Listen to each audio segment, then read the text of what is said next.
সম্মানিত দর্শকবৃন্দ, আসসালামু আলাইকুম রহমতুল্লাহ। আপনাদের প্রিয় কৃষি চ্যানেল চাষি রাকিব কৃষি টিপ চ্যানেলে আপনাদেরকে স্বাগতম। আজকের এই ভিডিওতে আলোচনা করব জুন মাসে কি কি সবজি চাষ করলে প্রচুর ফলন পাবেন এবং প্রচুর দাম পাবেন। দর্শকবৃন্দ, এখন কিন্তু জুন মাসের 8 তারিখ। আমরা যদি জুন মাসের 15 তারিখে এই তিনটি সবজি বা এই সবজিগুলো যদি আমরা চাষ করি, তাহলে আমরা পাবো অনেক ফলন এবং অনেক দাম। এটা কিন্তু আমি গ্যারান্টি সহকারে বলতে পারি, কারণ আমি এই সবজিগুলো প্রত্যেক বছরই চাষ করে থাকি এবং এই বছরও আমি এই সবজিগুলো চাষ করছি। তাহলে বেশি কথা না বাড়িয়ে মূল ভিডিও আলোচনা করা যাক। জুন মাসে চাষ করার জন্য সময় উপযোগী 1 নম্বর অর্থকারী ফসল হচ্ছে করলা চাষ। হ্যাঁ দর্শকবৃন্দ, এখন কিন্তু করলা চাষ করার একদম উপযুক্ত সময়। এই সময় করলা চাষ করলে কিন্তু গাছে হয় প্রচুর ফলন এবং গাছগুলো খুবই সুন্দর এবং সতেজ থাকে এবং আমরা দাম পাই প্রচুর দাম, যার কারণে কিন্তু অবশ্যই এখন করলা চাষ করা যায়। আমি কিন্তু করলা চাষ করছি। এখন যে আবহাওয়াটা, এই আবহাওয়াটা কিন্তু করলা চাষ করার জন্য খুবই উপযুক্ত আবহাওয়া, যার কারণে আমরা চাইলে এখন করলা চাষ করতে পারি। দর্শকবৃন্দ, যে কোনো সবজি চাষ করার ক্ষেত্রে কিন্তু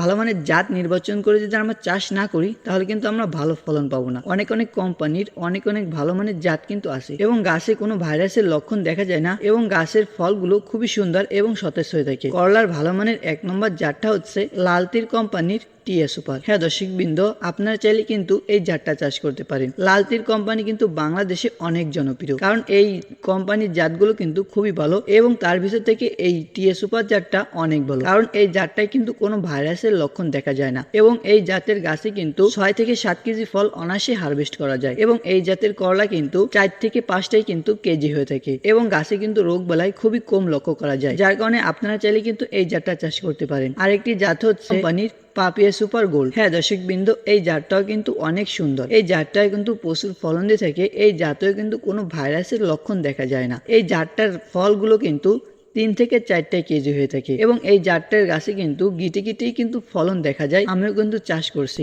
এই দেখতে পাচ্ছেন, আমি কিন্তু এই 3টে জাত বাজার থেকে সংগ্রহ করছি। আমি কিন্তু এই 3টি জাত চাষ করব। একটি হচ্ছে লালতির কোম্পানির টিএ সুপার, আরেকটি হচ্ছে এই কোম্পানির পাপিয়া সুপার গোল্ড, এসআর কোম্পানির এসআর 202। এই জাতটাও কিন্তু আমি নতুন চাষ করতেছি। হ্যাঁ দর্শকবৃন্দ, আমি কিন্তু এই জাতটা নতুন চাষ করতেছি। কিরকম ফলন দেয় সেই জন্য, কারণ আমার আশেপাশে যে চাষিরা আছে তারা বলছে এই জাতটাই অনেক ভালো ফলন দেয়, তুমি চাষ করে দেখতে পারো। যার কারণে আমি এই জাতটা চাষ করব দেখামূলক, দেখি কিরকম ফলন দেয় এবং এই জাত গাছে কিন্তু কোনো ভাইরাসের লক্ষণ দেখা যায় কিনা। যদি দেখা না যায়, যদি ভালো ফলন দেয়, পরের ভিডিওতে জানিয়ে দেবো, আপনারা চাষ করতে পারেন। আমি কিন্তু এই বীজগুলো কিন্তু আজকে বিকেলেই সংগ্রহ করছি। আমি বীজগুলো আজকেই ভিজিয়ে দেব, অর্থাৎ বীজগুলো জার্মিনেশন করার পর আমি বীজগুলো জমিতে রোপণ করব। আপনাদের বাড়ির আশপাশের যে দোকানগুলো আছে সেখান থেকে এই বীজগুলো সংগ্রহ করতে পারেন। সংগ্রহ করে আপনি বীজগুলো জার্মিনেশন করে আপনার জমিতে রোপণ করে দেবেন। যদি আমরা ভালো মানের জাত নির্বাচন করে যদি সুস্থ সবল চারা তৈরি করতে পারি এবং সুস্থ সবল গাছ তৈরি করতে পারি, তবেই পাবো আমরা আশানুরূপ ফলন এবং আমরা যদি আশানুরূপ ফলন পাই, তবেই হবে আমরা লাভবান। যার কারণে অবশ্যই কিন্তু খুবই সুন্দর এবং সতেজ এবং মোটা তাজা চারা তৈরি করতে হবে, হৃষ্টপুষ্ট চারা তৈরি করতে হবে। দর্শকবৃন্দ, যার কারণে আমি কিভাবে মাদা তৈরি করব বা মাটি তৈরি করব, কি সার ব্যবহার করব, সব বিষয় A to Z এই চ্যানেলে ভিডিও দেব। আপনি চাইলে চ্যানেলটি সাবস্ক্রাইব করে রাখতে পারেন। 2 নম্বর অর্থকারী ফসলটা হচ্ছে লাউ চাষ। হ্যাঁ দর্শকবৃন্দ, এখন কিন্তু লাউ চাষ করার উপযুক্ত সিজন। আপনারা চাইলে কিন্তু এই সময় লাউ চাষ করতে পারেন। দর্শকবৃন্দ, লাউয়ের ভালো মানের জাত নির্বাচন করে এবং যদি আমরা সঠিক পরিচর্যা এবং সঠিক খাদ্য যদি ব্যবহার করতে পারি, তবেই কিন্তু আমরা একটি লাউ গাছ থেকে 30 থেকে 35টা ফল অনায়াসে হারভেস্ট করতে পারি। হ্যাঁ দর্শকবৃন্দ, এটা কিন্তু আমি নিজেও চাষ করি বা আমি নিজেও পেয়ে থাকি। 50টা কিন্তু লাউ পেয়ে থাকি। আপনারা চাইলে চাষ করতে পারেন। লাউয়ের ভালো মানের জাতের সাথে পরিচয় করিয়ে দিই। লাউয়ের 1 নম্বর জাতটা হচ্ছে লালতির কোম্পানির ডায়ানা। এই জাতটা কিন্তু অনেক ভালো। এই লাউয়ের জাতটাই কিন্তু গিটে ফলন দিয়ে থাকে। হ্যাঁ দর্শকবৃন্দ, এবং এই জাতটাই কিন্তু কোনো ভাইরাসের লক্ষণ দেখা যায় না এবং এই জাতটার গাছে যে লাউগুলো ধরে সেই লাউগুলো কিন্তু মাঝারি আকৃতি হয়ে থাকে। লাউয়ের বাজারে অনেক চাহিদা। হ্যাঁ দর্শকবৃন্দ, এই লাউয়ের বাজারে কিন্তু অনেক চাহিদা, তুলনামূলক একটু দাম বেশি পাওয়া যায় এবং খেতে কিন্তু খুবই সুস্বাদু। আরেকটি জাত হচ্ছে গ্রিন ম্যাজিক জাত।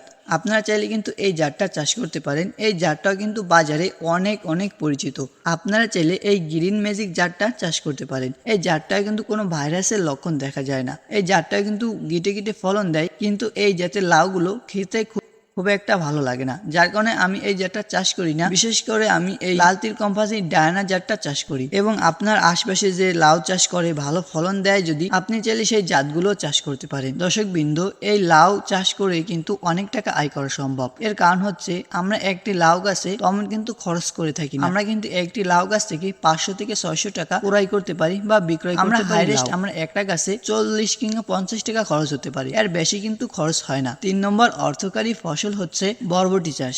হ্যাঁ দর্শকবৃন্দ, এখন কিন্তু বরবটি চাষ করার উপযুক্ত সময়। আমরা যদি এখন বরবটি চাষ করে যদি বাজারে উঠাতে পারি, তাহলে কিন্তু আমরা এই বরবটিগুলো কিন্তু বাজারে 80 থেকে 100 টাকা বিক্রি করতে পারবো এই বরবটির পাইকারি রেট। হ্যাঁ দর্শকবৃন্দ, বরবটি যদি এখন আমরা চাষ করে যদি যখন আমরা বাজারে উঠাবো, তখন কিন্তু এরকম এই বরবটির দাম থাকবে। বরবটিরও কিন্তু ভালো মানের জাত আছে, অনেক কোম্পানির অনেক ভালো মানের জাত আছে। তার ভিতর থেকে বাছাই করে একটি জাতের কথা বলি, একটা আমি চাষ করে থাকি। সে জাতটা হচ্ছে লাল তীর কোম্পানির 1070। হ্যাঁ দর্শকবৃন্দ, আপনারা চাইলে কিন্তু এই লাল তীর কোম্পানির 1070 এই জাতটাও চাষ করতে পারেন। এবং আরেকটি জাত হচ্ছে বান্টি বরবটির জাত। আপনারা চাইলে কিন্তু এই জাতটা চাষ করতে পারেন। আপনারা অনেকেই বলতে পারেন যে জাতগুলোর কথা বলছেন সব জাতগুলোই তো প্রায় লাল তীর কোম্পানির জাত। আপনি কি লাল তীর কোম্পানির কোনো প্রচারক? না দর্শকবৃন্দ, আমি কিন্তু কোনো লাল তীর কোম্পানির বা কোনো কোম্পানির কিন্তু প্রচারক না। আমি এই সবজিগুলো চাষ করি বিদায়, ভালো ফলন পাই বিদায় আপনাদেরকে বলি।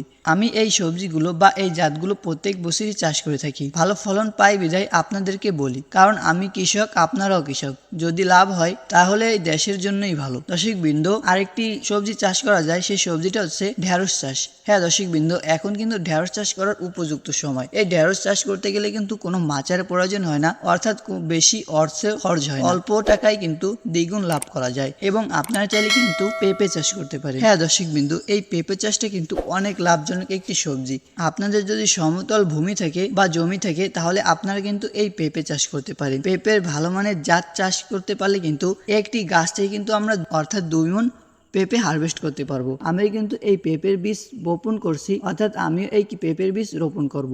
আপনারা চাইলেও রোপণ করতে পারেন এবং আমি এই পেঁপের বীজগুলো কিন্তু সেল দেব। আপনারা চাইলেও কিন্তু জাতটা নিতে পারেন বা চাষ করলে নিতে পারেন আমার কাছ থেকে। পেঁপের জাতটা হচ্ছে বাবু জাত পেঁপে। আপনারা চাইলে কিন্তু এই জাতটা চাষ করতে পারেন। এই জাতটা কিন্তু হাইব্রিড একটি পেঁপের জাত। এবং আপনারা যদি চান তাহলে কিন্তু মরিচও চাষ করতে পারেন এবং বেগুনও কিন্তু চাষ করতে পারেন। এখন যদি যে কোনো সবজি কিন্তু এখন চাষ করলে ভালো ফলন দেবে। হ্যাঁ দর্শকবৃন্দ, আপনার যদি জমি থাকে তাহলে আপনারা এই সবজিগুলো কিন্তু চাষ করতে পারেন। কিন্তু তার ভিতর থেকে লাউ, করলা, বরবটি, আপনার কিন্তু এই 3টি সবজি অবশ্যই চাষ করবে, কারণ এই 3টি সবজিতে অনেক ফলন দেবে এবং বেশি যে লাভজনক সেটা হচ্ছে আমরা প্রচুর দাম পাবো। আপনারা চাইলে এই জাতটা চাষ করতে পারেন। আমি কিন্তু এই সিজনে নানা রকম সবজি চাষবাস করব এবং সেই সবজির সুবিধা অসুবিধাগুলো কিন্তু আপনাদের মাঝে তুলে ধরবো। কখন কোন গাছে কি সার দিলে প্রচুর ফল আসবে এবং ফুল আসবে, সেই বিষয়ে কিন্তু এই ভিডিওতে আলোচনা করে এই ইউটিউব চ্যানেলে ছাড়া হবে। আপনি চাইলে এই চ্যানেলটি সাবস্ক্রাইব করে রাখতে পারেন। তো এই ছিল আজকের ভিডিও। ভালো থাকেন, সুস্থ থাকেন। আসসালামু আলাইকুম ওয়া রাহমাতুল্লাহ।